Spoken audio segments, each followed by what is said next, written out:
Welcome to the March for Secure Code Expert Masterclass. I welcome everyone on behalf of SciSec, NASCOM Future Skills Prime, SkillsDA, and ISAC.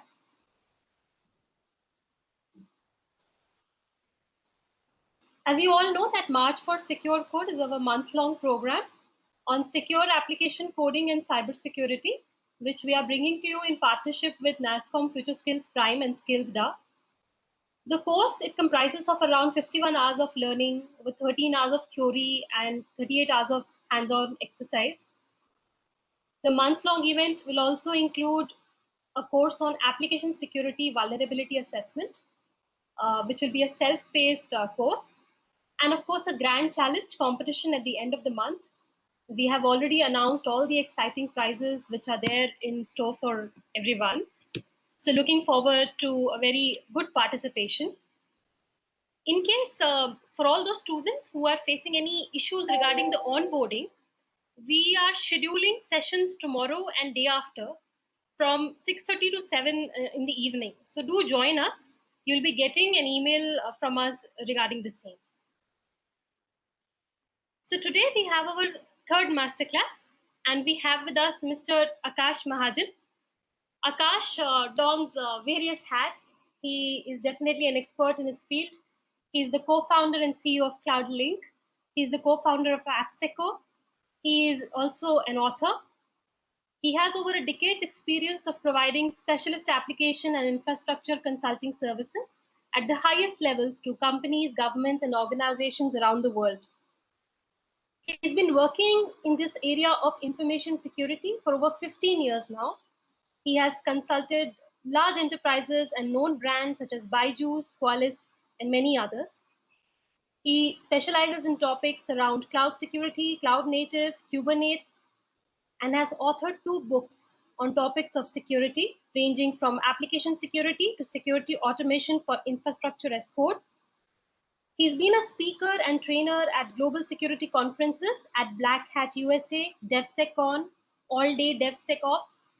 He's been a reviewer for books such as Terraform Up and Running, Cloud Security Village DevCon, Recon Village DevCon, and many others.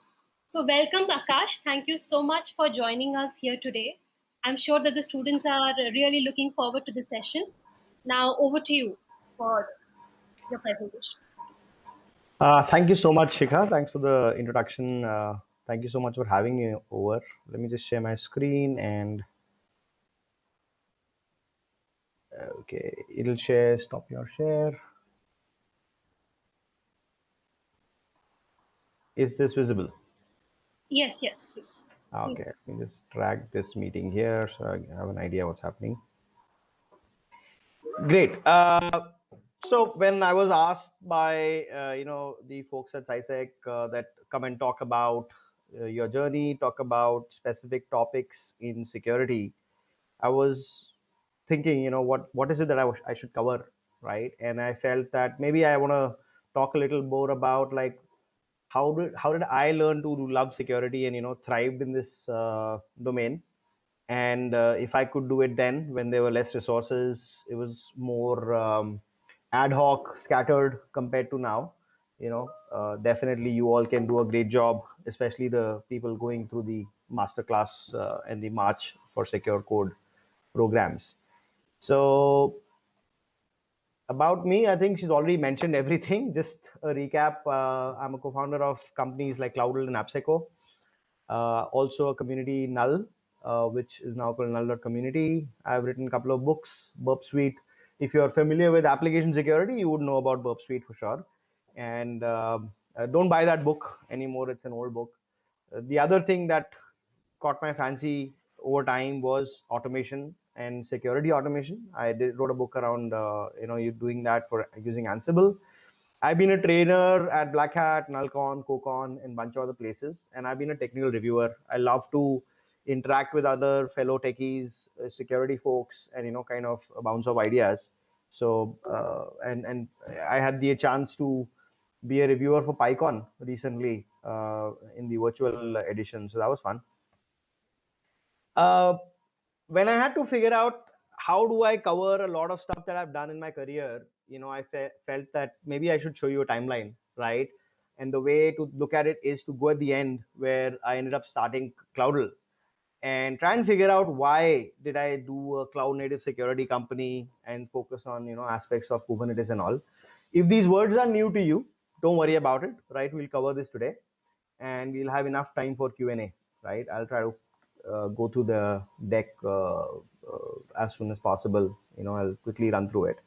The interesting thing here is I started as a Java programmer in CDAC, in the National Center for Software Technology, NCST Bangalore, which eventually became CDAC.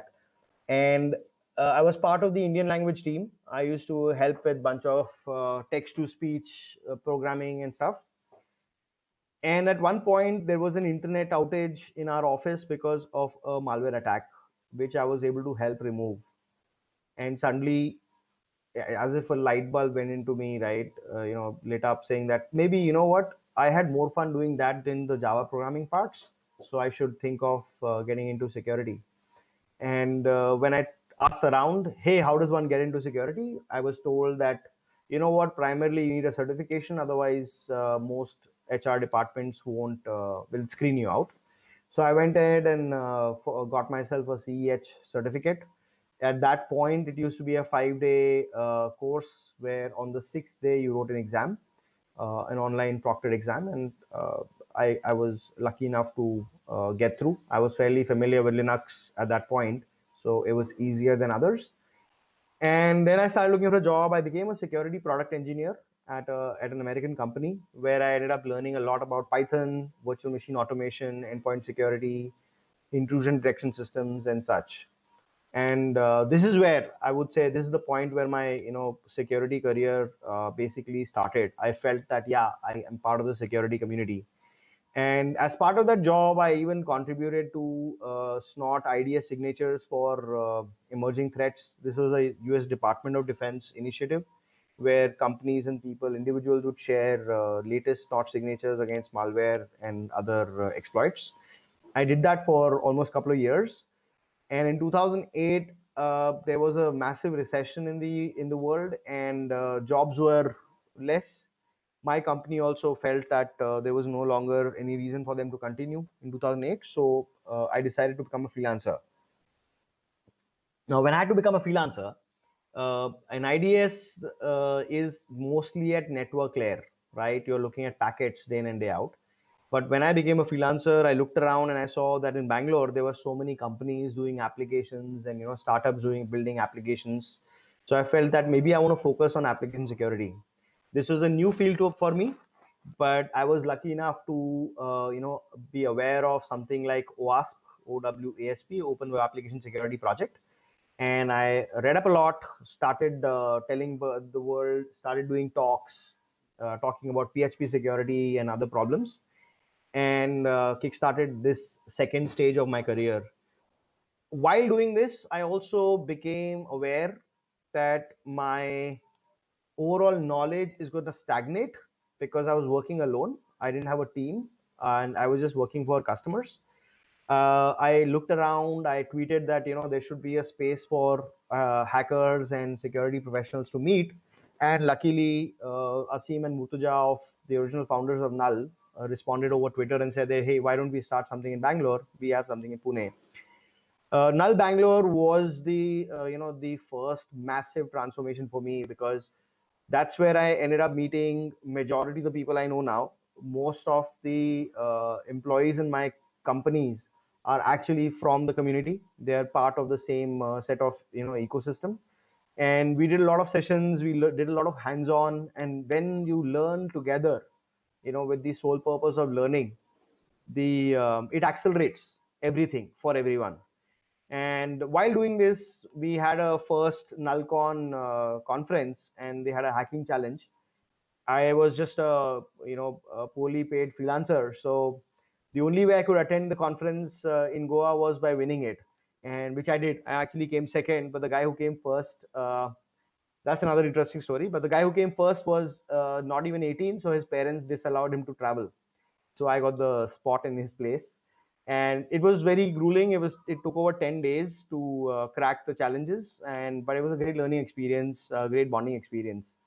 My freelance career continued around this time, and I ended up setting up my own company. So a very large e-commerce company in India wanted help with Burp Suite and training, but they told me that they don't work with freelancers, so they only work with a registered company. So I ended up like going and registering a company so that I could do this, and that was that. At this time, I also became aware that I want to do more. There are other things that are happening. I keep talking about the same things, and then I got an opportunity to write a book published by Packet Pub. I had no idea how to write a book. I had no idea what to expect, but I was like, yeah, what, I will try it out. And I ended up writing this book called Burp Suite Essentials. At that point, for that version of Burp, it was a fairly good resource, which is why it sold over 10,000 copies, print and ebooks, which I consider to be a big success. And I started realizing that the world is moving towards cloud and applications, right? There is no other way. Data centers and everything is on the decline, and my focus just became applications, APIs, and cloud. To fulfill this, I teamed up with my co-founder Gwilym out of UK, London, and we set up AppSeco with the sole purpose of setting up a company which would test security products or cloud native products for application security issues hosted in the cloud. We would never travel to any customer location. We would not do on-site LAN pen testing and stuff. We would just sit in our offices and do this work and create a culture of excellence. I ended up getting a certification here because it seemed like a good idea to do that, OSCP. And this is the time in 2016, 2017, we worked with global clients, customers, realized majority of them make mistakes in security. They make mistakes in configuration, the default configurations of how the applications are set up, the servers are set up, which meant that I started gravitating towards how do we solve that problem. And Ansible was one way to do provisioning of servers and infrastructure using code. And I ended up writing this book with a colleague of mine, Madhu, and it became fairly well reviewed, not as popular in terms of sales.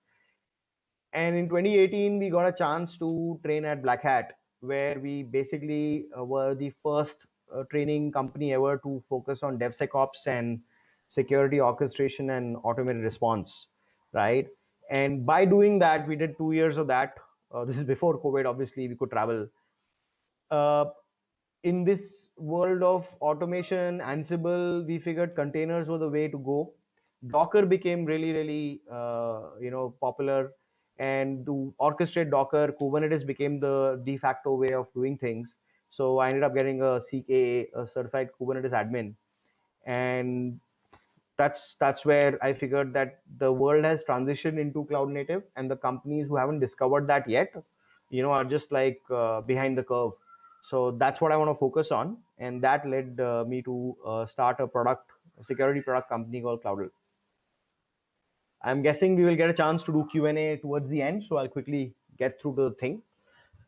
Shikha mentioned that I should talk about AppSec and vulnerability assessments and other things, but what I really want to do is like talk about the future. I want to tell you people in three simple slides about three huge shifts taking place in the tech world.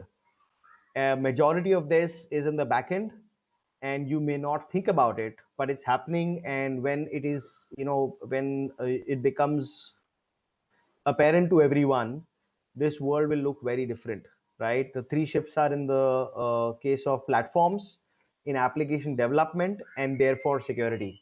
So because you're all security focused audience, you are thinking of how to secure things, how to test things, how to pen test things. You need to be aware of these things, right? And now is a good time as any, with this world completely shifting because of COVID. It's worth really asking the question, hey, what's in the future and what's coming. The first shift I want to talk about is the platform shift, right? Earlier, the applications that were built are called monoliths. You would have the presentation layer, which is HTML, JavaScript, CSS. You would have the app layer or the controllers or the API, the backend programming for Java, Python, whatever. And you would have the databases, right? That's shifted and is shifting to microservices. What are microservices? These are much smaller applications. They may not even have a presentation layer. They definitely have some kind of an API layer, and they may be talking to cloud databases. These could be massively distributed data stores, may not even be RDBMSs and stuff, right? Because the applications are the way they are being written and the way they are being deployed is moving, and to in a certain way, the same way virtual machines became too unwieldy, too too much overhead and a lot of wasted RAM and CPU, that migrated to containers. And when you have many containers on Docker and stuff, you need something to manage that, right? And that became the de facto thing for that became Kubernetes. There were a bunch of other vendors, there were a bunch of other providers and orchestrators, but Kubernetes won the mind share. The second thing, when this happens, right, when applications move from being monolithic to micro, the way you develop them changed and is transforming, right? This is all still happening right now. There will be companies who are still stuck at the waterfall model, and there are companies who are already deploying using cloud native, right? What's the difference? Waterfall was that you would do some analysis stage, design stage, implementation, eventually deploy the stuff and maintain, and then the next iteration of analysis would start. And typical production, from analysis to production, there could be a time of 6 months. The world has moved really fast, which means that businesses need to move really fast, which means that they want more things deployed sooner. So we started looking at this loop where you said, let's plan an application, let's write the code, let's build the artifact, let's test it, or maybe not, let's release it, let's deploy the application, and then monitor it. And if there is a problem, or if a new feature has to be coded, we will go back to planning, code, build, test. This DevOps infinite loop continues, right? While this is happening, bunch of developers, engineers, and people who wanted to move really fast were like, hey, why do I need to host the code that I need for as part of this loop? Why don't I put that in GitHub? Why do I need to have the test framework or the build framework hosted on my server? I don't want to waste time on IT ops. Why don't I use a third party application, a SaaS, for building that, right? Why don't I use a third party for testing it? Why don't I deploy with some automation? And why don't I monitor with automation, right? Because my core focus is the business end of things, the business things, right? This shift is massive because now you have the DevOps loop inside the cloud, and this becomes cloud native ops, right? And we will cover a bit more about this, right? And this lifecycle shift is incredible. It's so massive that you don't realize, but it's already happening. Majority of the companies and the brands that you use on a daily basis are already on cloud native, right? The change for security mindset was, we had the perimeter, we had the old way of looking at things. There was a perimeter, there was a firewall, something was allowed, something was not. We had to move to event and data driven security, because this firewall has no meaning, because all these Docker containers have API access, which means for protecting them in transmission, we do HTTPS, SSL, TLS, and we want events and signals from each one to figure out, are they safe, are they running, are they secure, are they safe, are they running, are they secure, in like a continuous loop, right? And when I say cloud native, I mean these things. These are brands that you're aware of. Think of one box of what is required for developers to be able to collaborate on source code. Things like GitLab, GitHub. uh, uh, what does it require for developers to collaborate on source code and send all that source code in a package format to the hosting, where the server is running? The server could be running in one of these clouds. These are the popular ones. You could use Jenkins for your continuous integration deployment. You could use JFrog Artifactory for the packaged production artifacts. And you could be like, hey, why am I running my own server for other services like a data store, NoSQL data store like Mongo? I want a web application firewall, so I'll just use a third party service like Cloudflare. And I want some kind of a big data streaming pipeline, and I will just use this hosted Confluent cloud, which is Apache Kafka as a service, right?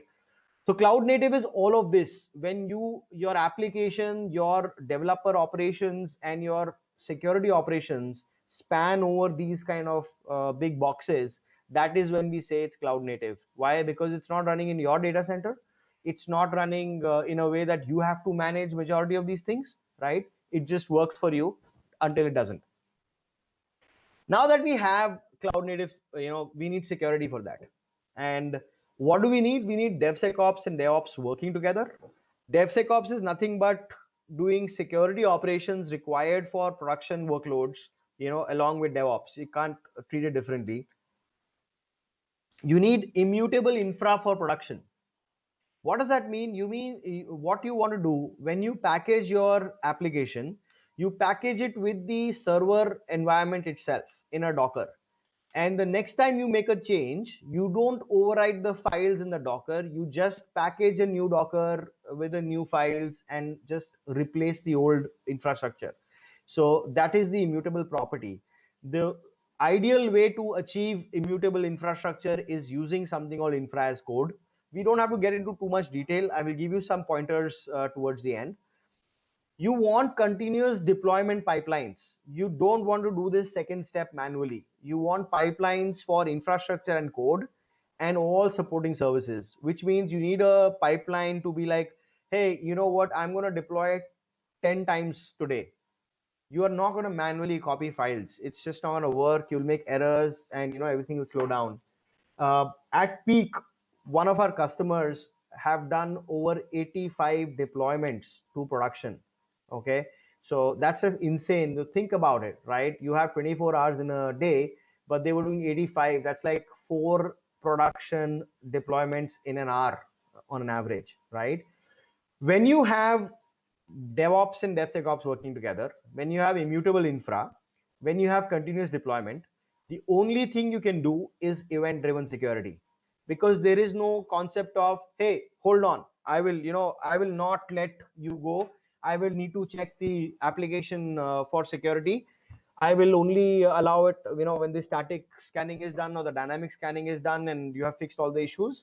What you need to do is basically have event driven security, which is done by monitoring for security events and responding to those events, right? This is the key thing in cloud native security, right? Shikha basically mentioned that I should offer some suggestions, and that's all I'm going to cover in cloud native. There are a lot of things. I'm going to spend more time in the Q&A. What I have for people who are already experienced, people who are in this industry either as developers, engineers, ops, or are doing security but want to kind of jump to this the wave of the future, you need to learn for the cloud, right? That should be your mantra. And how do you do that? You basically learn to set up virtual machines with command line, right, in one of the clouds that you can get a free offering of, or with code, right? Use things like Terraform, Cloud Development Kit by AWS, Pulumi. This is infra as code, right? Learn using just-in-time security. What does it mean? You need to SSH to a server. You should enable access to that SSH port using an API based on an event, right? How do you do that? I'll leave to you. We can talk more in the Q&A. But this just-in-time security ensures that only white listed allow list access, gets through, and otherwise there is no attack surface.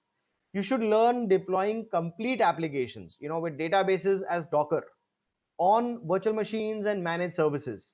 You should deploy Docker on virtual machines and learn how the lifecycle is. You should try the managed services like Fargate, Cloud Run. You will basically learn how to write asynchronous event-based code in languages like Python, Node, Golang, right? When you try and do 3 and 4. So this is the takeaway. Take a screenshot of this, make a, get a printout. This is what you need to do if you're experienced, right? If you're already along this way, you've done more, right? You're all on a SRE path. SRE is for site reliability engineers. That's what it means. It's a term popularized by Google because at that scale they needed something specific. But basically, you want to get into depth of the day 2 operations. What are day 2 operations? Once the applications are running, production is set up, the deployment pipeline is in place, there are a bunch of things that are required for making sure that the applications run smoothly and they service the business the way they need to be, right? You need to have figure out how to have secure access to production. You need to learn how to deploy source code to app using CI/CD. You need to learn how to do encrypted backups. You need to learn how to manage vulnerabilities against all these events, how to alert, notify, respond, and how to define service level objectives. What are service level objectives? Things like this application cannot have a downtime of more than 7 minutes in a month. This application, if it is down, we will the mean time to recovery for that is less than 30 minutes, right? When you come with these objectives, then you try to solve for using cloud what is the best way to ensure lower mean time to recovery, right? Lower mean time to restore, and that's what you can go and do. For freshers who are listening in, these are the three things you need to do. Step one is pick one of the two languages. If you're confused, just pick Python, more documentation. If you are familiar with JavaScript, pick Node, more modules. Do all your dev in stuff like things like Visual Studio Code, which has extensions, and make sure your entire environment is in Docker, not on your local system. Just learn to do development on Docker. You will just immerse yourself in these technologies. You will be better for it. And if you are building applications, try building applications against the cloud APIs for cloud workloads. What are cloud workloads? Deploying a server in a virtual machine using CLI or API, fetching some API like a list of users from Amazon account to see if there's any new user, check for policies. It could be anything. For Microsoft Azure, go to learn.azure.com. For Google Cloud, just go to Google GCP platform docs. For Amazon, there's ton of free training on AWS.training. Go to these places, start doing the things, right? And you will realize that there is no other way to learn. The books for cloud native security have not been written. There is not enough Bible like documentation available. So the best way to do all this is to do it from the get go by just immersing yourself and be part of communities online and offline to learn from each other and support each other. That's all I have, and now we can do questions. Thank you so much, Akash, for sharing your journey. I think it has been a very exciting journey from starting your career in security, moving on to entrepreneurship, finally getting to be an author, a mentor. I'm sure the students would have gained a lot of insights. So, requesting all the students now, if you have any questions for our expert here, please share it in the chat window, and we can discuss the same. Akash, meanwhile, I had a question. You were talking Sure. about a lot of online communities that are there. The students can join and, they can share knowledge and more information. Can you name certain such communities which will be helpful for them? So see, there is AWS.training for sure, and there is learn.azure.com. But nowadays students learn and they love to do like video and streaming, right? So there is a website called twitch.tv. AWS actually runs training sessions on that. This is like live streaming. You can ask questions to Right. AWS experts, and they have sessions for beginners, they have for professionals. So they set out these as a timetable. On YouTube, I love this Google Cloud Platform YouTube channel. They have these playlists, and one playlist is called "Learn About Cloud in 5 Minutes." Uh, Completely free of technical jargon, but they take real world examples, use animation, use different illustrations to explain very complicated distributed computing concepts. So any one of them, right? And whichever one is working for you, you need to get going and get started. There are other things like Data Camp and others who have some free stuff, then paid stuff. I know Cloud Academy, Pluralsight, they are all paid things, but sometimes they run these weekend free weekend deals where entire courseware, everything that they have is free for the weekend. Right. So students can kind of latch onto that. They have the time and the flexibility to maybe, extend and learn more on the weekends. Right, right. There is another question, Akash, by Yeah. Ajay Kumar. He's asking in regard to freelancers, maybe how to start a career, or is there any website through which freelancers can find work? I assume that's the question. Yeah. So I'm not very familiar with this, but I do know that Upwork and Fiverr exist. A lot of security and cloud ops people list their profiles there. And Right. if you can get a certification from AWS, the first security certification is free, the first step, right? And list that with your profile. Maybe you will have a better chance compared to, because there are many people vying for the same type of jobs. Right. And since, as a part of our program, the Match for Secure Code, to the Yeah, winners, we are also giving them opportunities to intern with organizations. Even NCIIPC is offering internships and ISAC is offering internships. So, what that's is the awesome. role of, practical on ground training? That it is more important, I assume, than just theoretical training, right? In when it comes to specifically security. Absolutely, because think of that what we were doing in the first decade of 2000s, right? We were all learning from the theory established in the 70s and the 80s. Right, We right, had some standard textbooks and reference things, and beyond that, people were sharing over mailing lists and learning. Right, the rate of change wasn't this accelerated. But 2008, I think 2008 is when S3 AWS S3 was launched. It was not even called AWS at that point. The moment cloud came in and the world basically realized that virtualized compute, like your processor, the virtualized RAM, virtualized storage, and virtualized everything with APIs, it has exploded, right? So I would not say there are many great books that you can go refer to. Everything is obsolete. So the best way is to just dive in into hands-on. And right. over time, as you discover what really interests you and intrigues you, you can go in depth, because that breadth first approach would be useful. Our universities and college courses cannot keep up, right? So that's where things that you guys are doing are really useful, because fundamentals have to be covered, but within the strict, I think, framework of academic stuff, you can't do bunch of these things. Right, right. Thanks for that, Akash. I hope that Sure. inspires a lot of students to, complete the course, application security course, and grab those internships. All the best. Yeah, we have another question. Sync Securities just crossed $4.7 billion valuation. What kind of services and what are the problems in cybersecurity that are yet to be solved that companies like Sync do? Can you explain with respect to a beginner? That is the question. Okay. So, SNCC basically exists in saying that you will write code, source code, you'll write your programs, and then you will deploy them. Most likely, you will make some fundamental coding mistakes with respect to security. So, let us provide you with guidance for when you write your source code, and if you have made mistakes which can cause security problems when the that code is deployed as an application, we will warn you. That is how they started. That was the thesis.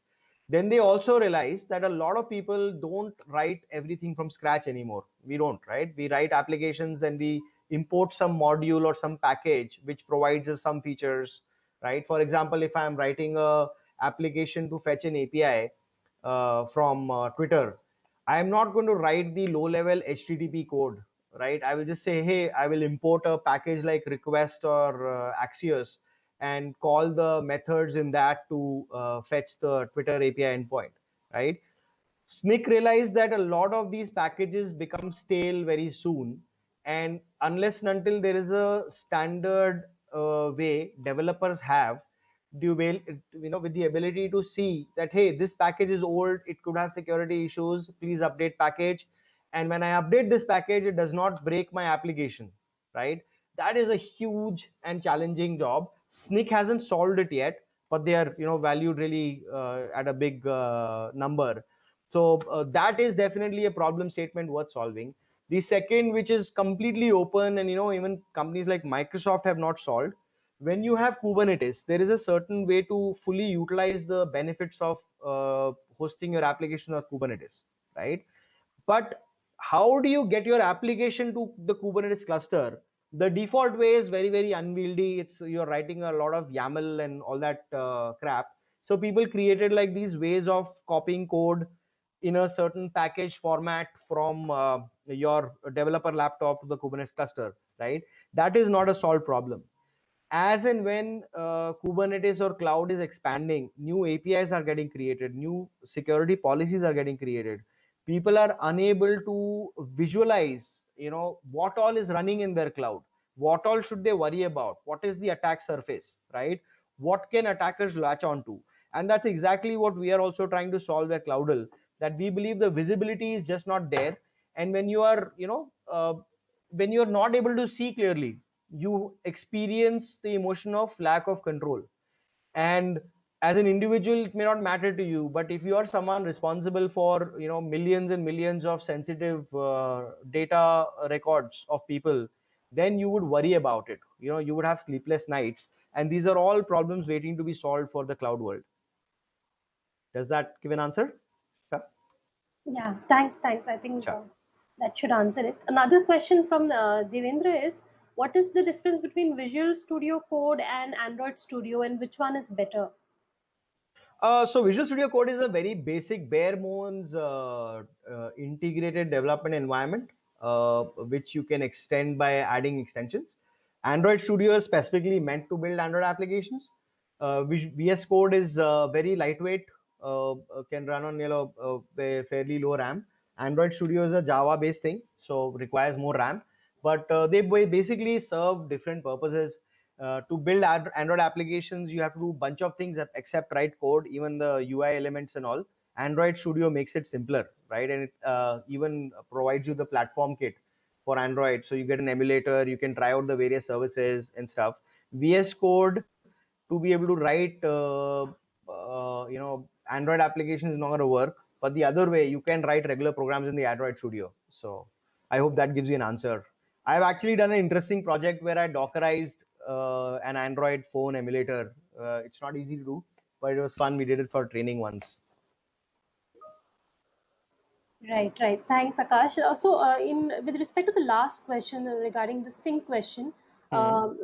the person is asking if you could give some analogies and personal experience from founding Cloudl, if you could share that.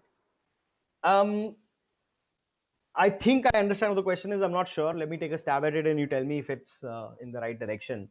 So one of the key things that we kept hearing when we were doing application pen testing for cloud environments for in AppSeco for fairly large customers, when we would present the report, sometimes the CTO would be like, "Hey, I thought we had solved this."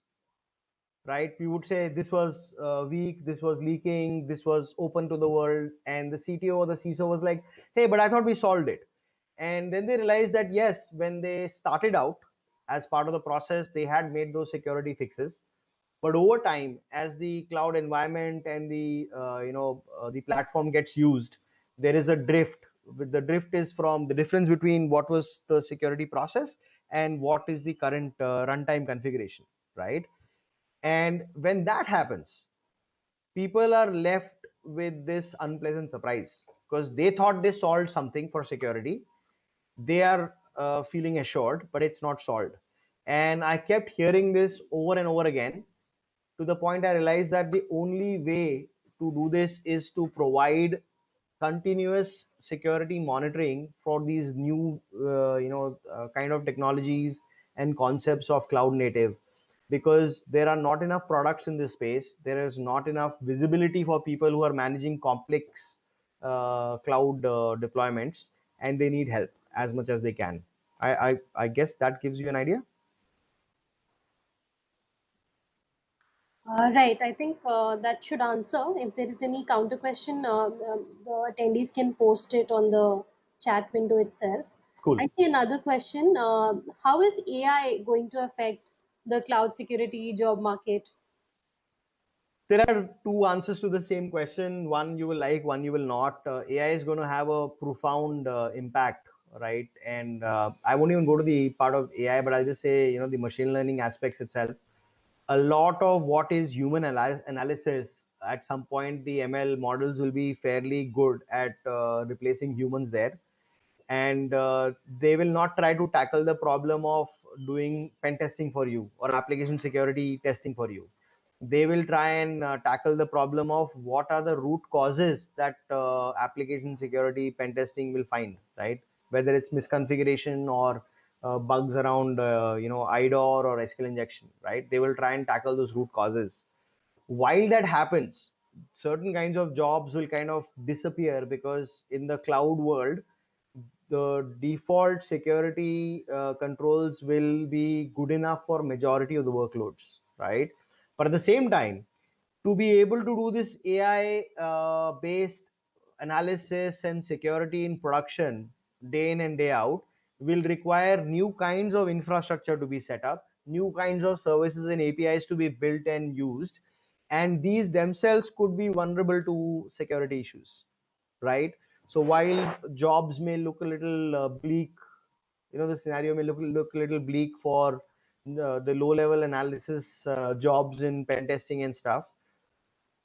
Because of extensive usage of AI, you will see new opportunities coming up, right? What they will look like, I'm not sure, but I'm fairly certain if you are cloud literate, if you are familiar with the cloud security concepts, there'll be a place for you. Does that Right. give you an idea? Yeah. While we are talking about a bleak scenario, but I think specifically in the field of cybersecurity, there always been a dearth, right, Absolutely. of skill Absolutely. set. So, if you could, share tips and advice with all of the students who have joined us here today, they're Uh, beginning their career, or I think in the initial phases, what should they look at? How should I they? would say, look at this deck, this slide, right? Don't worry about all the legacy things you don't know, right? If you've never written a full-fledged monolithic application in PHP, Python, Java, let that be. Doesn't matter. As a fresher, you don't have to unlearn, right? That is your advantage. Use that to your benefit by just learning. If you don't have a choice, if you're not sure which to use, then just pick Python and go with it. Use Docker for all the development, and it will be painful at the beginning, but once you get comfortable, then you will see the massive advantage that you get, right? And there'll be a bunch of these things you will be able to do which other senior folks will also struggle with. And obviously when you work in teams, right, you need complementary skills. So while those people can focus on maintaining those legacy applications and the stuff that runs the banking systems and stuff, you could be doing the new age projects and get mentored based on that. So while a lot of people will talk about holistic learning, the reality is the rate of change is so much right now that, to be honest, this slide could be obsolete in 3 years, right? So if you need to get started now. That would be my primary tip for anyone listening in. Right, true that the rate of change with which technological advancements are happening, it's unprecedented to say the least.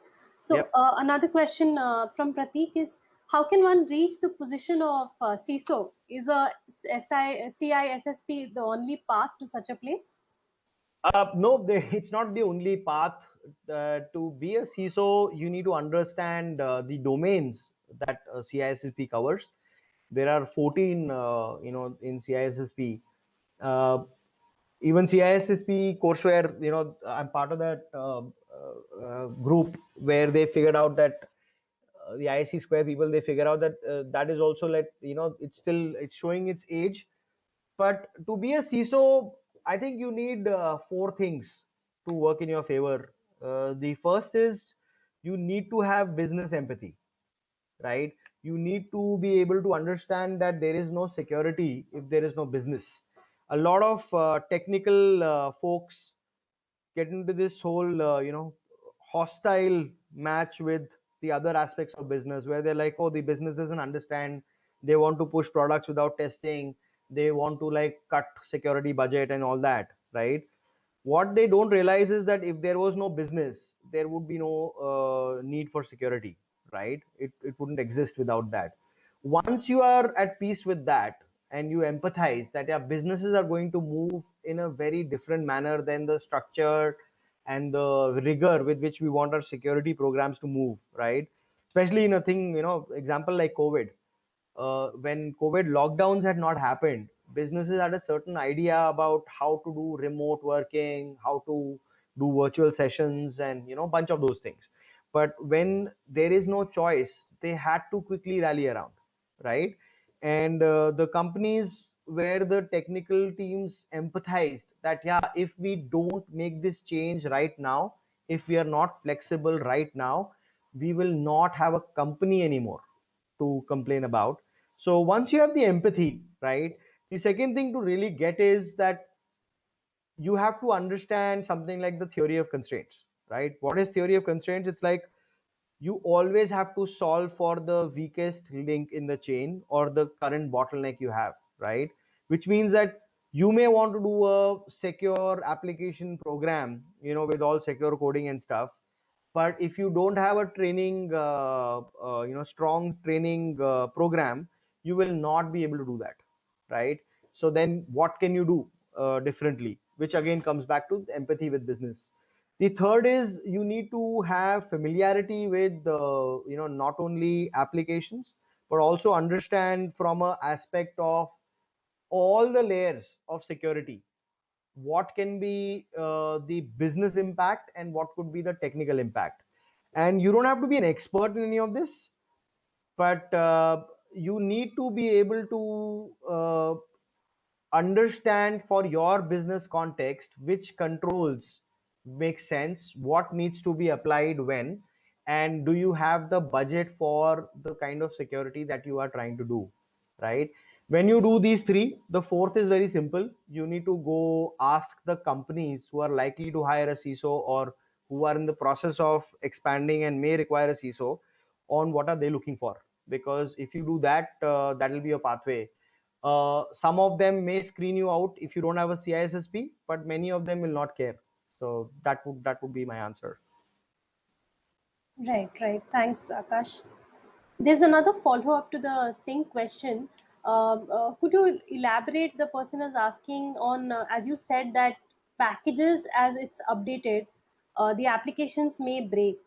Yeah, They I'm are not sure what to elaborate here. See, when you are using third-party modules in your source code, and that module source code has changed, you expect it to behave a certain way. You were calling functions a certain way, and your code is expecting it to work with a certain version, and that has changed. That may just mean that your application will fail. It'll error out or give an exception. That is what I meant. right. And can you also mention the bottlenecks and problems Cloudl is solving and aiming for the future? I am not really sure I understand the question.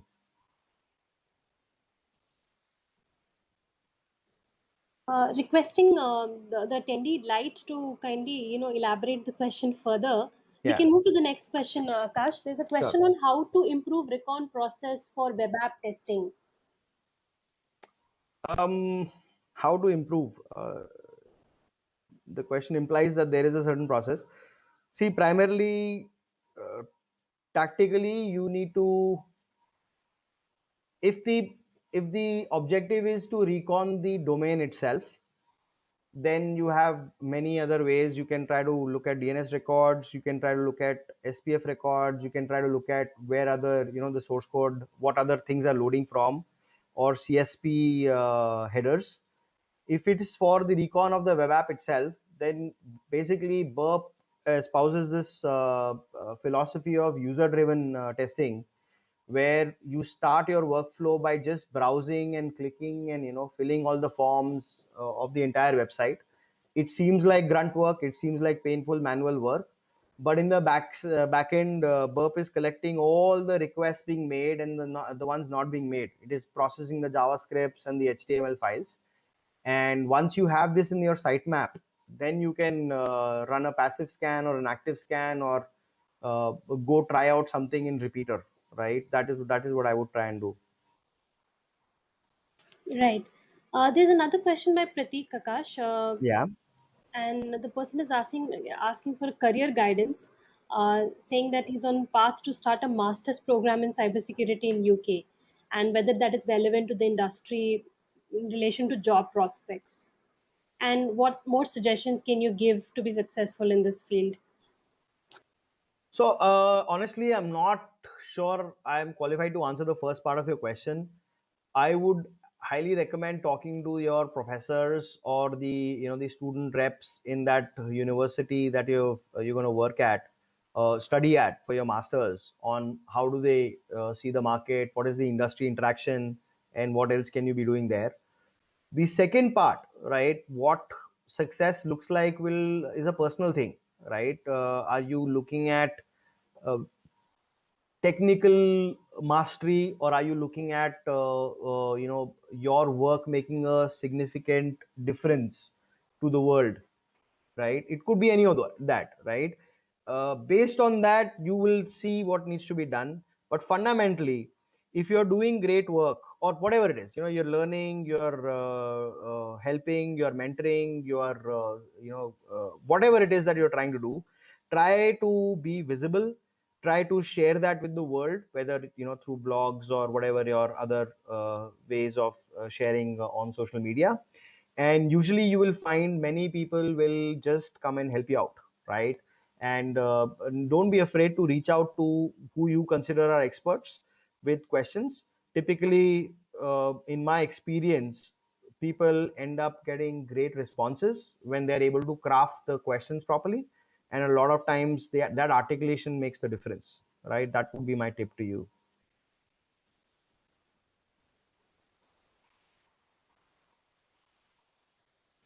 Which question are we answering now?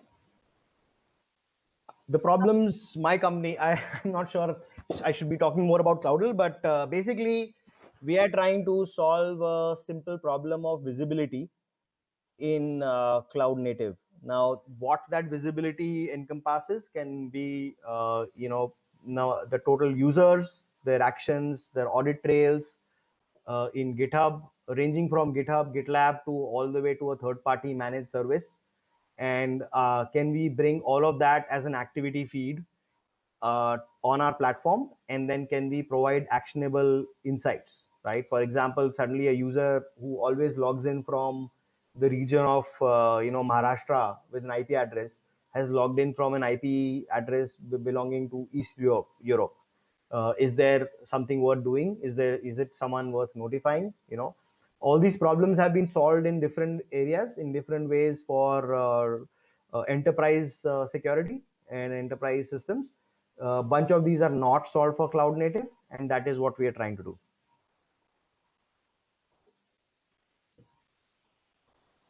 So I think the next question is, how do passive sources get data from?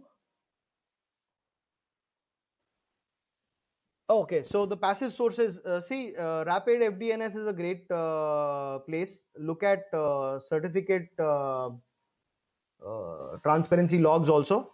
They will tell you every SSL certificate for a particular domain. Apart from that, if you are very focused on one particular domain or a organization, apart from FDNS certificate trails, I always look at the SPF records. These are text records, and if it's a large enough enterprise, these SPF records indicates IP addresses from where outgoing email is allowed, which typically means these are sitting in the data centers or the networks, IP range networks of the cloud itself. And it's always good to try and find the pointer PTR records of applications, because sometimes because virtual hosting is so common now, that sometimes the web servers or the proxy servers are misconfigured, and just by reaching the PTR record, you can either bypass the WAF or you can reach a admin page without doing anything. My personal favorite nowadays, right, is whenever I encounter single page applications of products, is to go read that JavaScript, because a lot of these applications are written by developers who just assume that nobody will ever look at that minified, webpack kind of thing. And when that happens, right, a bunch of interesting stuff comes out. I hope that answers the question. Yes, I think are there any more questions?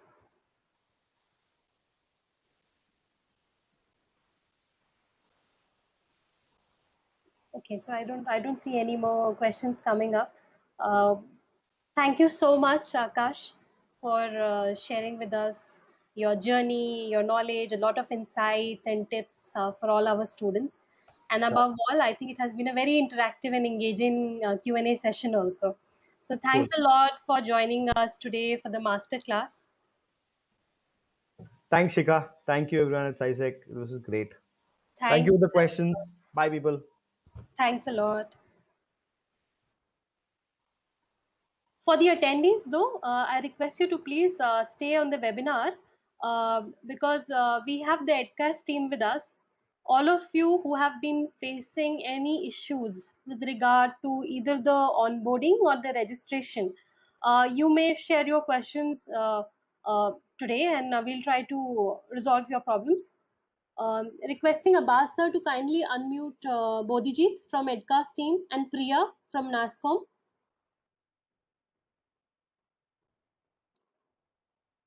I have Hi, good evening, unmute all everybody. so that they can answer the question. Great, great. Hi, Bodhijit. Hi, Priya. Hi, good evening. Also, can I request you to Hi, unmute my Shika. colleague Rohan, who's on it as well? Rohan, is it? Okay. Rohan, yeah, okay. Yeah. Right. Hi everyone, good evening. Hi. So yeah, if any of the participants have any issues with regards to either the onboarding or the registration,